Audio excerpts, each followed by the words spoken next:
class, welcome back. This is the third and last reading for today, January 22nd. We are going to read the last section for Joseph as of today. Make sure you're writing details, 3 to 5 details down from each section. Here we go. This is when they were somewhere on the Atlantic Ocean, 6 days away from home.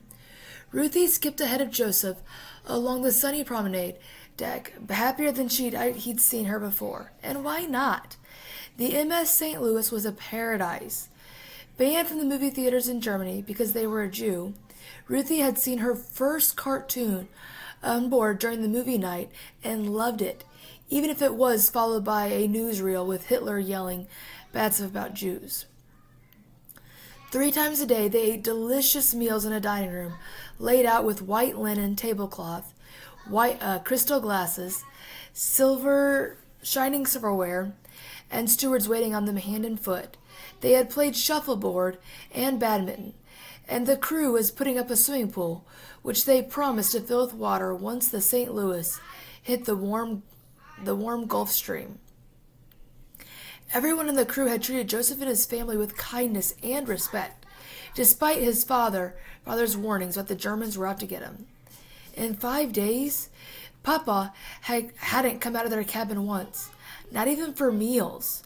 Joseph's mother had barely left his side. And the crew wasn't just being nice because they didn't know Joseph and his family were Jews. No one wore the Jewish armband on the ship. There were no J's above any passenger compartments because all the passengers were Jews. All 908 of them. They were all going to Cuba to escape the Nazis.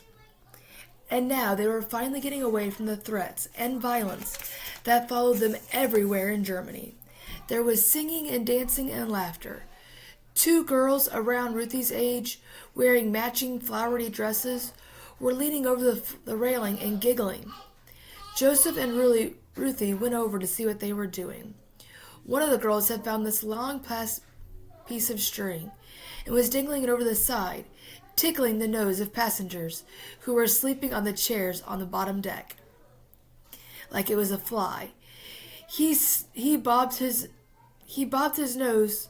One person bobbed his nose hard enough to jerk wide awake, and Ruthie started giggling hysterically. The girls yanked up the string, and they dropped on the deck behind the rail where the men couldn't see them laughing. "I'm Joseph," he told the other girls when they'd all gathered themselves together, "and this is Ruthie." "Joseph just turned 13, Ruthie told the girls. "He's going to have a bar mitzvah next Shabbos." A bar mitzvah is a ceremony at which a boy officially becomes a man under Jewish law. It was usually held on the first Shabbos. The Shabbos is a Jewish day of rest. After the boy's 13th birthday, Joseph couldn't wait for his bar mitzvah. So, in the Jewish culture, it's a bar mitzvah. Many times in the Hispanic culture, it's a quinceañera. And for other people, it's like a sweet 16 birthday party. It's their big official birthday. "If there's enough people," Joseph reminded his sister. "I'm Retna Arbor," said the older of the 2 girls, "and this is Evelyn." They were sisters, and amazingly, they were traveling alone. "Our father's waiting for us in Cuba," Retna told them. "Where's your mom?" Ruthie asked. "She wanted to stay in Germany," Evelyn said. Joseph could tell it wasn't something they were comfortable talking about. "Hey, want to know something funny we can do?" he told them. Hold on a second. It was a trick that Claus, his friend from elementary school, had played on their teacher one time. Thinking about Claus made Joseph think about the other things, but he blinked away bad memories. The MS St. Louis had left all that behind. First, Joseph said, "We need some soap." Once they had found a bar of soap, Joseph showed them how to soap the door handle so that it was slick and impossible to turn. They used it on the door handles of the cabins up and down the passageway. On A deck, then hid around the corner and waited. Soon enough, a steward, balancing a large silver tray, came down the hall from the other end and knocked on the door. Joseph, Ruthie, Retta, and Eveline had had to hide their giggles when the steward reached down with her free hand and tried to open the door. The steward couldn't see because of the big platter he held, and he fumbled with the knob. He lost his tray, and the whole thing went crashing down into a great clatter.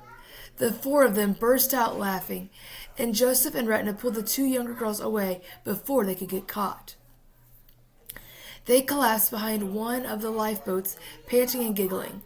As Joseph dried his eyes, he hadn't, excuse me, he realized he hadn't played like this, he hadn't laughed like this in many years. Joseph wished they could stay on the St. Louis forever. All right. Good times are happening. How long is that going to last? We will see in the next reading.